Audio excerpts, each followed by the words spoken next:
Good morning, student. Welcome again to the online session of class 9 physics. Dear student, we have started the chapter force and laws of motion.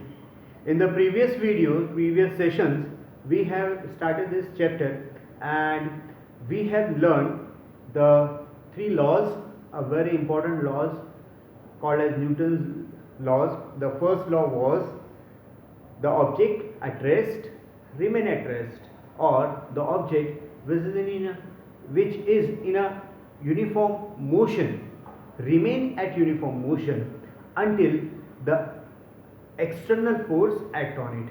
यानी जब भी कोई object है वो अगर rest पे है तो वो रेस्ट पे ही रहता है, या फिर यूनिफॉर्म मोशन में है तो यूनिफॉर्म मोशन में ही होगा अंटिल कब तक, जब तक कोई एक्सटर्नल अनबैलेंस फोर्स उस पर एक्ट ना करे, तब तक वो उसी स्टेट पे रहता है. And from first law of motion we have come to know about the term inertia, and that inertia is a very important term. After that we have learned the second laws of motion, that is the rate of change of momentum is directly proportional to the applied unbalanced force and in the direction of force. So this is Newton's second law of motion. Now after that the third law we have learned, that is the for every action there is equal and opposite reaction. Okay, and in the second formula, second law, we come to know about the momentum. Okay, momentum, it is nothing but a product of mass and velocity. Okay, now this term momentum is very important. Why? क्योंकि हमारे daily life के बहुत सारे ऐसे experiments हैं और बहुत सारे ऐसे एक्सपीरियंसेस है जो मोमेंटम पे बेस्ड है. ओके, तो अब मोमेंटम को हम फिर से लेते हैं और बहुत ही इंपॉर्टेंट टॉपिक आज हम कवर करेंगे, that is what, the conservation of momentum. Dear student, कुछ ऐसी चीज़ें हमने अभी ऑब्जर्व की है. जैसे देखिए, उस दिन मैं ओलंपिक का एक इवेंट देख रहा था, shooting. So as soon as the shooter shoots using their pistol और राइफल और द गन, तो जैसे ही शूट करते थे ना तो उनकी गन जो है वो पीछे आती थी. यहाँ से शूट किया, गन उसके बाद पीछे आ रही है. So what is the reason behind this? This movement of the gun back side is called recoil velocity. यानी कोई चीज़ हम पुश तो आगे करते हैं लेकिन उसका जो रिएक्शन होता है वो उस बॉडी पे होने की वजह से वो पीछे के साइड अगर मूव करती है तो that is called as recoil velocity. तो जब मैंने उसको देखा वीडियो को तो मुझे समझ में आया कि ये जब भी फायर कर रहे हैं तो फायर ऐसा कर रहा है, जैसे ही फायर किया तो उनका हाथ पीछे आया लाइक दिस, है ना. So why the hand is going backward, why there is a recoil velocity, and वो रिकॉइल वेलोसिटी कितनी होगी, वो रिकॉइल वेलोसिटी कितनी होगी ये कैसे फाइंड आउट करें. तो ये टॉपिक भी आपको आज इस मोमेंटम टॉपिक को समझने के बाद क्लियर हो जाएगा कि व्हाट इज मोमेंटम और why this recoil velocity happens, क्यों रिकॉइल वेलोसिटी होती है और वो रिकॉइल वेलोसिटी कितनी हो सकती है, हम कैसे कैलकुलेट करें वो हम देखेंगे. Okay, so this is the topic conservation of momentum. But उसके पहले मोमेंटम को और एक बार हम रिपीट कर लेते हैं. मोमेंटम का फॉर्मूला जो हमने देखा था, that is P is equals to m into V. That is momentum is nothing but product of mass and velocity. और इसका हमने जो यूनिट देखा था तो वो था kg metre per second. Okay, kg metre per second.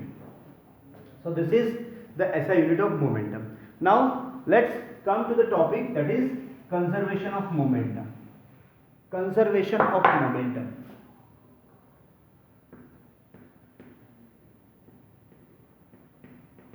Conservation of momentum.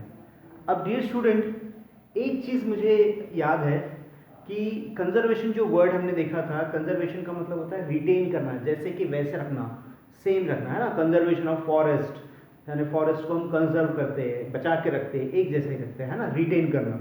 सो वैसे ही जब मोमेंटम होता है किसी भी ऑब्जेक्ट में, तो total momentum of the system remain constant. That is the law of conservation of momentum. What is the law of conservation of momentum? So this is nothing but a law of conservation of momentum. हम क्या पढ़ने वाले? Law of conservation of momentum. And law of conservation of momentum said that the total momentum of the system before collision and after collision remain constant. यानी before collision और after collision या फिर जहाँ पे भी collision होता है तो जो सिस्टम का टोटल मोमेंटम जो है वो कैसा रहता है? कंजर्व रहता है, सेम रहता है, कांस्टेंट रहता है. It never changes, momentum change नहीं होता. So how this can be calculated? कैसे कैलकुलेट कर सकते हैं ये कि कंजर्वेशन कांस्टेंट है? So for this let's take one example where the two objects are moving. So here it is one object, okay, object A, and here it is object B. Okay, the two objects are there, object A and object B. Now if they are moving collinear, एक ही line से एक ही direction में move कर रहे हैं, opposite direction है ना, यानी ये इस तरफ हेड टू हेड मूव कर रहा है. ठीक है, एक ऑब्जेक्ट यहाँ से आ रहा है, ये ए जो है यहाँ से आ रहा है और बी जो है यहाँ से इधर आ रहा है. ठीक है, दोनों ऑब्जेक्ट ऐसे मूव कर रहे हैं head to head. Here the mass is, say mass हम लेते हैं इसका m, मास इज m, तो मास लिखने की जरूरत नहीं, m इज द मास. हम इसको m1 ले लेते हैं, फर्स्ट वाला ऑब्जेक्ट है m1 या ma, so ma is better. ma is the mass of first object, तो सिमिलरली इसका मास कितना हो जाएगा? mb. Done. Now initially when they starts moving from this position, so they have the velocity and which is denoted by u. u is the initial velocity of object A, ua, and ub is the initial velocity of B, object B. यहाँ तक कोई doubt? इसका initial velocity कितना है? u, इसका initial velocity, इसका ua, इसका ub. So इसका मोमेंटम कितना हो जाएगा according to the formula? So momentum is p is equal to m into u, mass into velocity. So m into ma है ना, into ua. Here it is the momentum at first instance. Here you can say that pa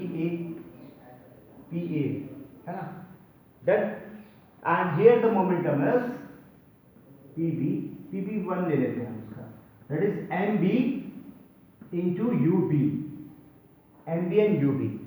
So here pa1 and pb1. Now this is the normal condition. Now at this condition the both objects starts moving here, and at the center or at one position they collide on each other here. Okay, both the objects collide. कई बार हमने देखा होगा, आपका friend सामने से दौड़ते आ रहा है, आप यहाँ से दौड़ते जाइए और आप कोलाइड हो जाते हैं, टकरा जाते हैं उससे, है ना. तो वैसे ही हुआ कि दो ऑब्जेक्ट्स है. अब ये ऑब्जेक्ट्स कुछ भी हो सकते हैं, व्हीकल हो सकता है या फिर दो स्टूडेंट्स हो सकते हैं, कोई भी दो चीज़ है. ठीक है, तो दोनों टकरा गई. हियर अगर हम इस पोजीशन पे देखें, मास कितना होगा इस पे? फॉर दिस मास तो उसका ma ही है, कोई चेंज आएगा क्या मास में? नो. वेलोसिटी कितनी होगी? यहाँ पे हम v ले लेते, तो ये va वेलोसिटी लेंगे हम इसकी, और इसका कितना होगा? It is mv vb. Done. mv मास और vb वेलोसिटी, तो इसका मोमेंटम हो जाएगा here pa2 ma into va, और इसका हो जाएगा mb into vb. Okay, ma into va and mb into vb. ये हुआ मोमेंटम आफ्टर कोलिजन. तो आफ्टर कोलिजन के बाद according to the law of conservation of momentum, and what it says, the total momentum of the system remain constant. So according to this, the momentum before collision, अब यहाँ पे हम पूरा calculation करते हैं. Okay, here momentum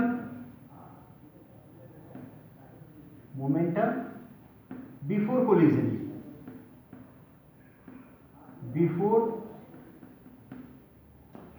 ऐसा है होगा collision is equals to, before collision कितना होगा, ma ua plus mb ub. Okay, ये फर्स्ट मोमेंटम हुआ और ये सेकंड मोमेंटम हुआ. अगर आपको डायरेक्टली ना लिखते हुए आपको स्टेप बाय स्टेप लिखना है तो you can write like this, pa1 plus pb1, pb1. So it is ma ua plus mb ub. Done. This one. Now momentum after collision.